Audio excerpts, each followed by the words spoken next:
next month, Dave, we'll talk about peak centralization, because I think what's going to happen here is the central authority now is basically being viewed as the enemy of the people, and the centralized services that we're getting are proving to be toxic to people, and the control is scaring people. And so you're going to start seeing, I think, a breakdown in the way in which people communicate, which way people buy things and whom they buy it from. So it's going to be really fascinating. And I think it's going to be, if you're on the right side of the ride, it won't feel so bad. But if you're on the wrong side, then it's going to be horrifying.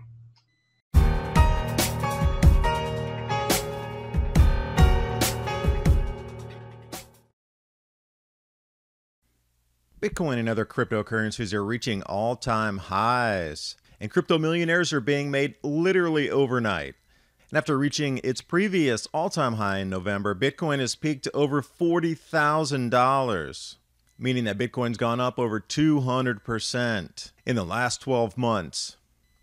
And it appears that this sudden surge of Bitcoin's value is caused by institutional investors flooding the cryptocurrency market. If you want to profit from this bull market while you still can, I highly suggest learning how before it's too late. I was able to profit myself because I learned to trade through Trade Genius Academy on the crypto side. I took part in various courses, personal coaching, chat rooms, signals trading tool.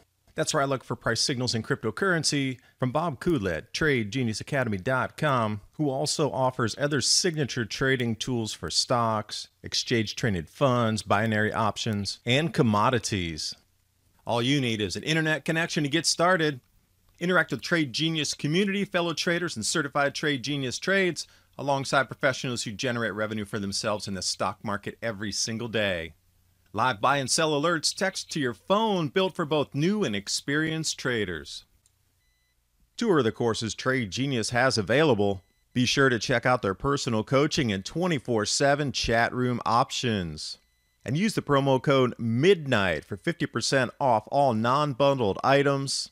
TradeGeniusAcademy.com. And now on with the video. Good afternoon, everyone. Bob Kudla with me here from TradeGeniusAcademy.com. You know, we do these monthly talks about how we've seen the last 30 days in sort of a look back fashion, and then try to think about, with all the things going on in the world, from the food price increases to the cryptocurrency screaming north to double all-time highs that it was last time, and just the state of supply chains around the world economy, and just the way everything's mixing, and then looking out for the next month.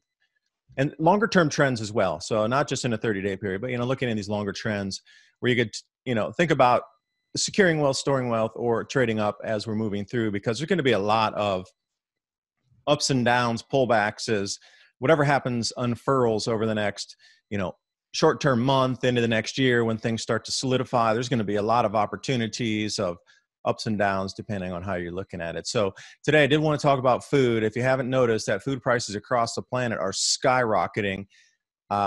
At the very minimum, we're looking at 6.5-year highs on the global average. But if you look over in Asia, they're at 9-year highs on rice, and China doing absurd things like buying from countries they haven't talked to or touched for 30 years for rice supplies. There's an extreme shortage of foodstuffs over in Asia on the base commodities level. And then, a lot of people are pouring money into cryptocurrency as a store of wealth, not to actually use it as currency, but storing wealth. And then, how the general economy is going to go. Because I always try to learn from Bob every time, because he knows much more than me. He's following the macro trends a lot more. And I can get a general, but he's like granular on a lot of things to push plays. So yeah, Bob, I appreciate in this tumultuous time, in this really time of flux. I don't think anywhere in the world in the last, say, 60 years, 70 years, 50 years, somewhere in that time frame, that we've seen this much change happening, except for World War II. Kind of now here's the next big step of change, fourth turning and all these things happening. So, just generally with the food price increases and everything in the economy, contraction thing, how do you see it moving out through the next month, and then further out into a longer time period? Yeah, Dave, have you built your ark yet? No, I'm kidding. So, yes, I'm tarring it up right now. The gaps in between the timbers. Yeah, you better hurry for the outlaw pitch. Make your own pitch from pine. You guys see, I got a pine forest. Yeah. So, yeah, what's interesting to me is that, you know, things are coming fast, like a mother giving birth and she's in labor pain. So the politicians have no more easy answers. So we've been all waiting for the last 4 years for the central banks to like run out of what I call the easy move, and it's coinciding with an end of a political, um, era, and going into a new era, and at the same time, it's just not the U.S. that's kind of befuddled. Is that you have Canada under great stress. Turkey, Istanbul, has less than 2 weeks of, no, I'm sorry, less than 2 months of water supply left. You're talking the largest city in the in Turkey. You just can't create water. And what are they going to do? You can't ship it in. Their reservoir's down to like 18%. And the thing about it is, if they were truly listening to real climatologists, they would have known over the last 800 years the Levant has been slowly drying out. And they would have did what the Israelis have done. And, Turkey's surrounded by ocean. They could have put in place some really sophisticated, water reclamation and desalination plants. But now you have Turkey, and Turkey's an unstable place anyway, in probably the wrong part of the world. And then you have what's going on in England is that they just keep doubling down on the lockdowns. I don't know what's going on in their head. And then you have China, and I know you and I talked about this before, and we talked about before this show. They are in a nationwide hunt for anything edible. They basically strip mine the Galapagos. They are now buying rice from a country they're actually at war with, India. They bought rice from the United States. They cleared out our soybeans. They're taking every pig they get their hands on. And if you notice the weather, the polar vortex now, I think it's split into almost 3 components. It's brutally cold in China right now. And this is right after they told the Australians to pound sand with their coal. And now they have to import liquid natural gas from around the world to keep their people from freezing to death. And China announced, and if I'm repeating myself, let me know from last time, Dave. No, it's all new. And I might interject there for a second on the turkey. Looking at the food import, this is for grain imports, like base staple grain imports. They used to have a 20% import tariff, and that was one of the main Forex earners because, Turkey's in free fall with their currency anyway. But they cut that to 0. So not only do they have the water problems, but they also have now the food problems where a country doesn't cut off its main Forex revenue source and go to 0 to try to bring in food to buy themselves an extra month or 2 before people are on the streets because they're hungry. Argentina cut all the corn exports, They just stopped. There's no more corn exports coming out of the 3rd largest corn producer on the planet. They're like, we saw what happened in Brazil with the siphoning up of soybeans from China, and they just said no more corn exports at all. They gave the excuse of trying to protect the internal industry for, meat production, egg production, whatever. But you can already see what's happening on the planet here. And I continue. I'm sorry, I'd cut you off there. But yeah, you're not repeating because all this is new and it keeps amplifying. It's a step up. And it's not just that. Taiwan now is allowing imports of meat that they used to look their nose down on. Japan's doing the same thing. So this phenomenon is worldwide, and so Russia is also is holding back our export licenses as well. So we have a lot of really interesting things happening on the food front now. How that plays for us is it's harder for us to trade the animal commodities and some of the grains, but there's one area which you absolutely can trade. Well, there's 2 areas. Well, 3. There's bioscience, okay? There is the AgChem companies, and there's the grocery stores. And so all of them are going to do well under a an environment of increasing food inflation. And I know some people, are allergic, literally and figuratively, to GMO crops. But when people are starving, they'll eat GMO crops. And so some of these life sciences companies are starting to get a bid now too, like Y10 and Seed.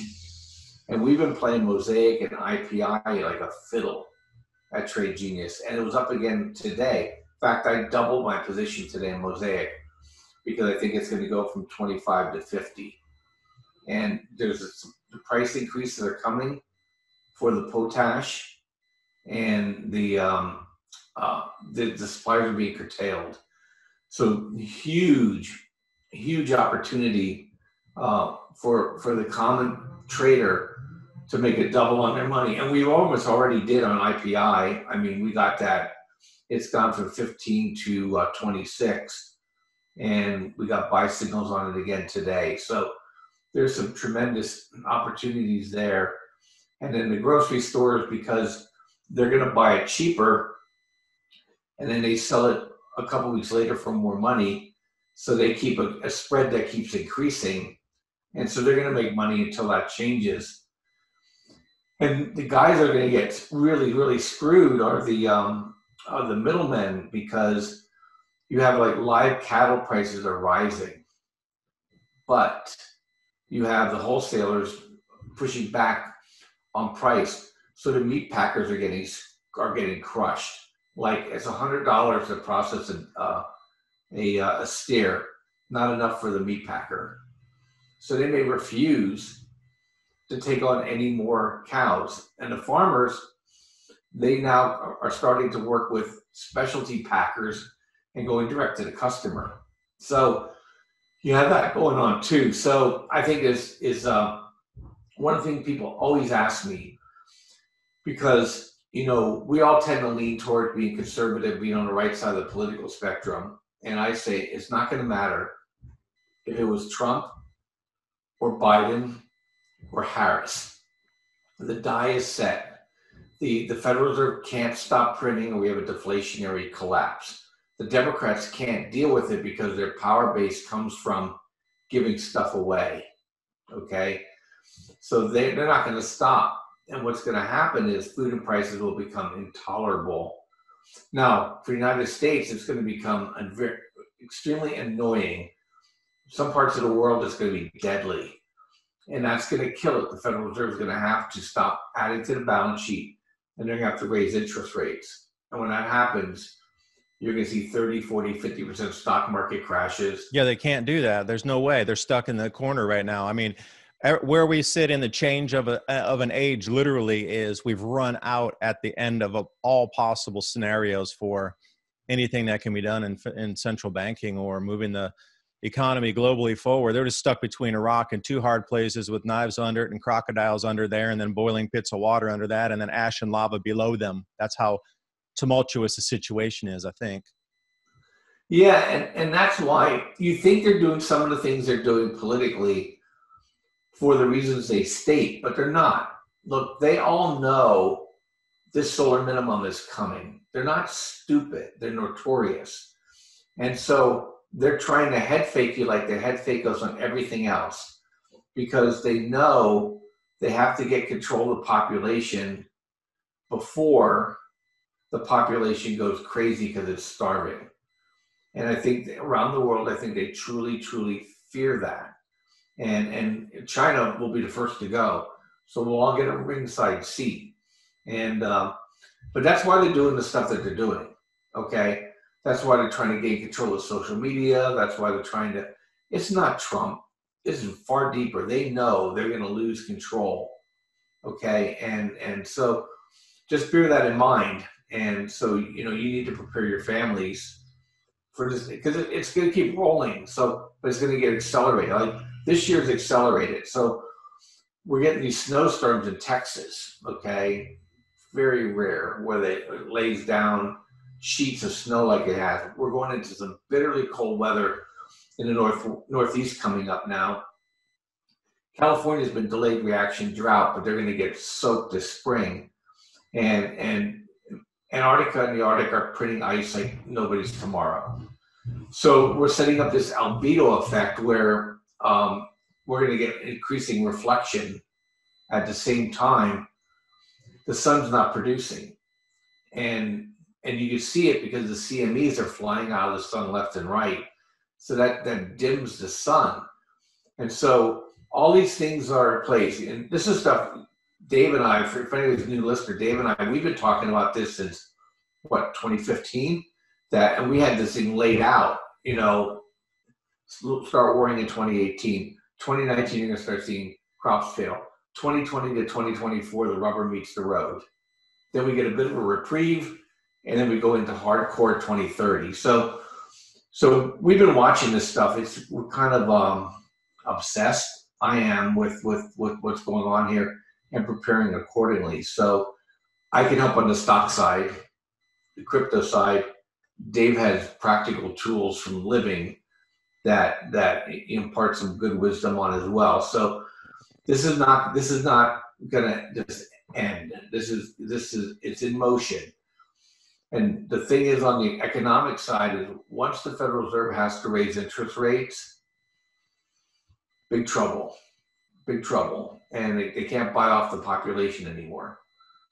And yeah, so well, let me throw a couple ideas in there. For those of you who don't understand culturally, China collapses every grand solar minimum. So you'd be looking for this. And everything that we're seeing out on the landscape right now is, don't look at it as the fear. Just look at it as a verification of check the box, check the box, check the box. We're repeating cycles in history. Governments are going to try to stop what nature's throwing at us.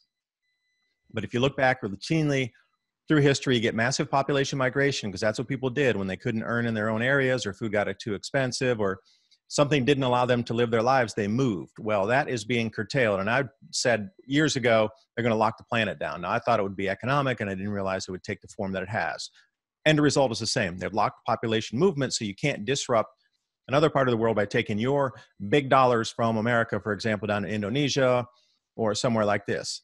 See, that was the whole thing, is because there's already been zones set up for growing food for different nations and elite and whatnot. They don't want you down there disrupting everything. Imagine if 100 million Americans moved to Indonesia. Bring your money, or even Westerners or whatever nations you want to pull from. And then the economic collapse, of course, we're back in that same phase again. But what's to follow, you're just looking for these signs out there. Now, another thing, when you get down to the low grade, like bottom of the barrel foods, broken rice in China, we'll come back to China culturally again. Broken rice you give to animals.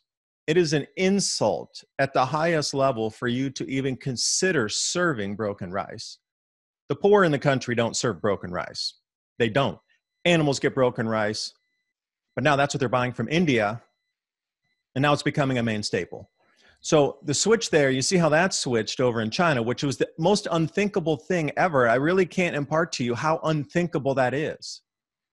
It's so far beyond anything you can grasp of us in the United States changing to eat something, because we don't have this affinity or aversion to a certain type of rice that has to be, it has to be quality to, there's so many other things and layers on, reputation and, the way the community perceives you and family members perceive you, neighbors perceive you. If you serve broken rice, that's like serving a turd in a punch bowl on purpose, or something. I really, at that level, and I kid you not, it's about at that level.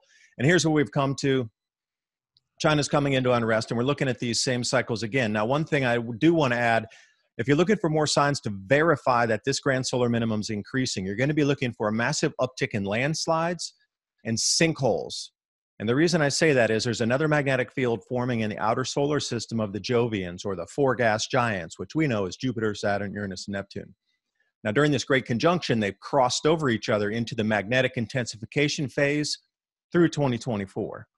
So each day forward, that is going to create its own magnetic field. And you got to think about how, let's say, the Sumerians thought about counting where the Earth was. They didn't count from, Sun, Mercury, Venus, Earth. They counted from the outer planets coming in.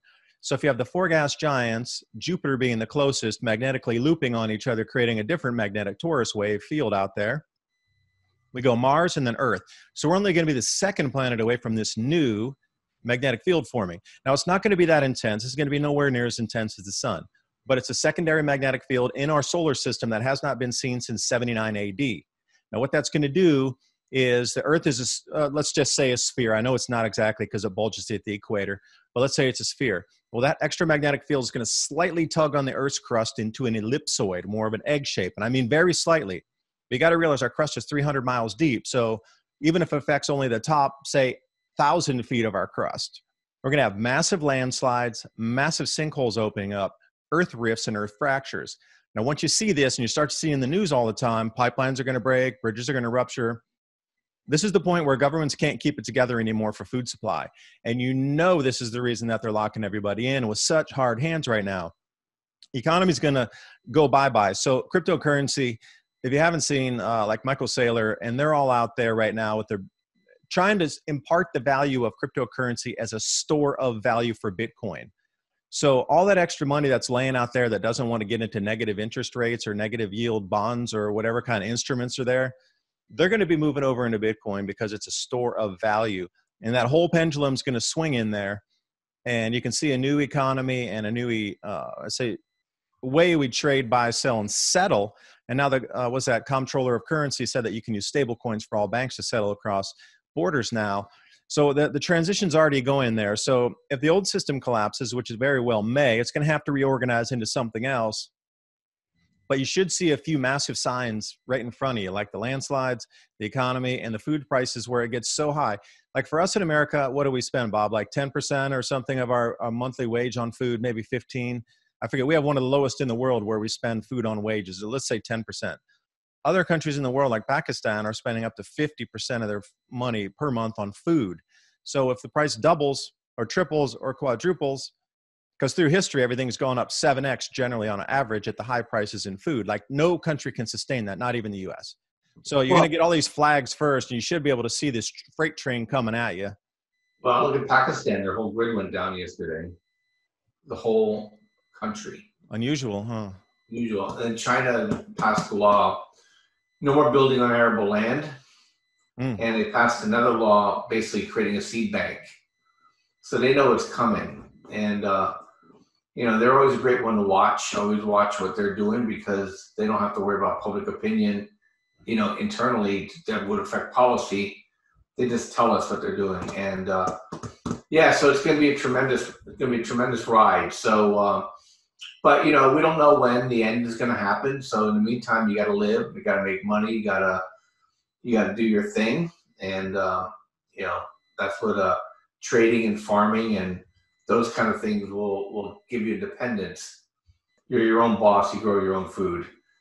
So you gain a degree of autonomy. And that's the thing I think maybe we'll do a show next month, Dave, and we'll talk about peak centralization, because I think what's going to happen here is the central authority now is basically being viewed as the enemy of the people, and the centralized services that we're getting are proving to be toxic to people, and the control is scaring people. And so you're going to start seeing, I think, a breakdown in the way in which people communicate, which way people buy things and whom they buy it from. So it's going to be really fascinating. And I think it's going to be if you're on the right side of the ride, it won't feel so bad. But if you're on the wrong side, then it's going to be horrifying. Yeah, and I would say also, you talked about medicine for the soul. Like when you're getting out there and you're interacting with your plants, and you do some yard work and you get something cleared, something planted, and you're picking something, harvesting it, and you can just bring it right in and eat it. That is so stress relieving. And in these times of the unknown, when you're sharing skill sets, you bond with somebody else in a very different way as well. So, become an expert at something in food production or food storage or whatever it is, seed saving. It could be a million things, but become an expert in that, and then meeting with other experts, and you're cross-pollinating on what you really know how to do and what they know how to do. It's just such a fun experience too. Like I'm getting into beekeeping this year, and I don't know much about it, but learning from the people who've done it for 30 years, I'm just fascinated. I'm like, whoa, these are gurus, But then myself, I know how to grow a lot of stuff. Microgreens, which they don't really do in the countryside. So that whole mix between the sprouting trays and, getting that fresh matter in 7 days and planning out the rest of it that you didn't harvest. I mean, there's a whole skill set, and they're like, you can do that? Yeah, you can. So, cross-pollinating skills on that. It's a great time to be alive, and it's a hopeful time because a lot of old systems that held us together and like really suppressed and pushed us down are starting to break through. You can see the cracks. It's kind of like you're under the ice and you can see a crack right. I can get up and get out from under there finally. But bringing in your own autonomy for food growing and others in community around you that can get more self-sustainable, it's very cleansing for the soul, very peaceful. I mean, you need to get out and touch nature. If you really want to get rid of this stress and the crazy chaos, take your shoes off and go out and plant something and hang out in the sun for a little bit. Being outside, growing your food is going to be more than just giving sustenance for your body. It's going to be sustenance for your soul as well. Well, also your mental health and, get enough sleep, less stress, be outside. All those things are good for you too. But look, where there's chaos, there's opportunities. So people made money in the Great Depression. People made money during the World War II, and people will make money here too. So you just have to keep plugging away. And Dave, if people wanted to join and see what we're doing, just go to tradelikeagenius.com. I gave Dave, we do a lot in the crypto world, and we've made a lot of people a lot of money in the last 12 months. The story's not over, and we can help guide you through these dips and consolidations and head fakes and the whole 9 yards. And I sent you an attaboy. One of our customers sent us just yesterday, and I think it's really eye-opening on how he was doing and how we're helping him do it today. And then one of my other customers, a fairly wealthy person, basically never even last January came to one of our training programs that we do live. He was talking to Phil, my crypto partner, and basically attended one of his crypto classes and said, I didn't know anything about this. And Phil said, you need to just put some money in and don't look at it for a year. Well, the guy took Phil at his word, and he shot me a text message last week. He said, I finally looked. I made $3.2 million profit on a $600,000 investment. He goes, I'm blown away with what you guys have done. And because we knew this halving activity was going to result in an acceleration away from the old highs. And so what we're seeing now is really consolidation and some pullback. But rest assured, cryptocurrency is moving at the speed of the central bankers' balance sheets around the world. And they're just going to increase. It's not even a U.S. phenomenon for Bitcoin and such anymore. And Ethereum and Litecoin and Link are all going to kind of go for the ride. And there's some other specialty coins too, that as Bitcoin goes, they will follow. So there's going to be plenty of places to make money in the crypto space. And so if you're not in it, you're probably in the third inning, maybe going to the bottom of the third. So there's still opportunity, and and there's ways you get in if you're worried about, what am I buying the top here?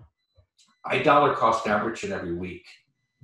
Just been doing that, and so that's what you can do too, and then work a goal. If it falls another 10 or 20%, that's actually nothing in the crypto world, and so you're building at the same time, and then when you get a big move higher, you trim the extra and you keep your main position. So I want to leave people with that. So there's opportunity on the short side of the markets, on the long side of commodities. And if you just go to tradelikeagenius.com, we have the tools for you. We have the education. We give you trades, and we have the chat rooms. And so we're special. They're winter special, but we bundled 7 bundles at 65% off, pre-bundled, and take advantage of it before Saturday night. And Dave, if I can leave you with that, I think the Chinese proverb, "May we live in interesting times," is going to apply for the next 60 to 90 days. Thanks for coming, and I'll try to digest what you said, and hopefully everybody else will too, and that'll give a little bit of ideas for each person to take personally and see how you can use that and implement it in your life. But bye for now. Thanks for joining us. David DuByne here, along with Bob Kudla from Trade Genius.